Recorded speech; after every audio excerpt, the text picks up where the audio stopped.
There are truths hidden in the static of official records, filed away in the deepest archives of power. These are the stories that governments hope we forget, the anomalies that defy explanation, the whispers of the paranormal that refuse to be silenced. For every event logged and categorized, there are others that exist only in redacted files and hushed conversations. The deeper we look into the official narrative, the more we realize how little we truly know. These are the top 5 government files that point to the paranormal. Number 5. The FBI's Guy Hotel Memo. It begins with a single page, a routine field report filed in 1950 by Guy Hotel, the special agent in charge of the Washington field office.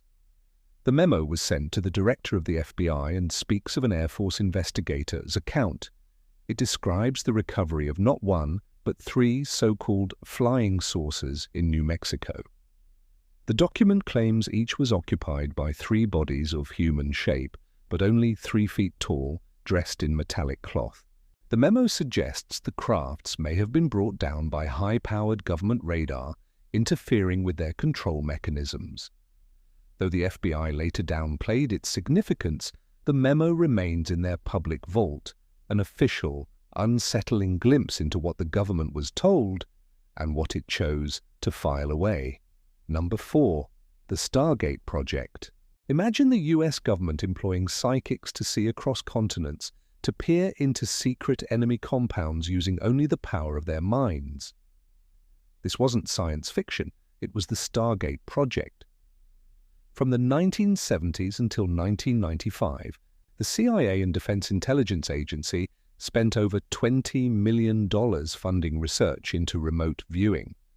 Declassified documents reveal operatives attempting to locate hostages, find secret military sites, and even describe the geography of other planets. While the program was officially terminated, citing a lack of actionable intelligence, the files show an astonishing number of sessions that were uncannily accurate. It raises a chilling question. Did they stop because it didn't work, or because it worked too well? Number 3. Britain's Rendlesham Forest Incident. In the cold December of 1980, near 2 British Royal Air Force bases leased to the US Air Force, the line between military protocol and the unknown completely dissolved.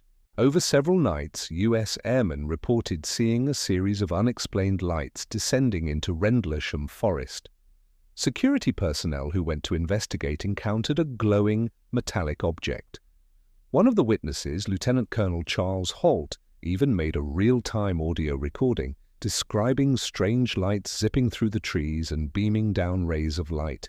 The British Ministry of Defence officially concluded the event had no defence significance. Yet, Holt's tape and the testimony of dozens of servicemen tell a different story, one of a close encounter that officials on both sides of the Atlantic seemed determined to bury. Number 2. Project Blue Book's Unidentifieds. For 20 years, the US Air Force was tasked with scientifically analyzing the growing UFO phenomenon under Project Blue Book. The project investigated over 12,000 sightings. Officially, its final report concluded that there was no evidence of extraterrestrial vehicles or advanced technology beyond modern science. But buried within that conclusion is a far more interesting detail. Of all the cases studied, 701 of them remained unidentified. These were not weather balloons or swamp gas. These were well-documented sightings by credible witnesses, including pilots and police officers, that the best minds in the Air Force could not explain away. These 701 files represent the government's quiet admission that something was, and perhaps still is, out there. Number 1. The CIA's documents on Uri Geller. In the midst of the Cold War, the CIA became obsessed with the paranormal, fearing the Soviets were weaponizing psychic abilities. Their attention turned to a man named Uri Geller. In 1973, Geller was brought to the Stanford Research Institute for a week of intense testing, all documented in files that have since been declassified. Under controlled laboratory conditions, Geller was able to partially replicate drawings sealed in other rooms, influence a magnetometer, and seemingly bend metal with his mind. The CIA researchers wrote that he demonstrated his paranormal perceptual ability in a convincing and unambiguous manner. They had witnessed the impossible, and for a brief, classified moment, the US government believed the human mind held a power that defied the laws of physics. The truth doesn't simply disappear. It fractures, scatters, and hides in plain sight, in redacted memos, in footnote-laden reports, and in the unsettling quiet between the official lines. These files show that for those in power, the paranormal is not a fantasy. It is a possibility to be managed, controlled, and, when necessary, concealed. What we've seen is not the end of the story, but merely the pages we are allowed to read.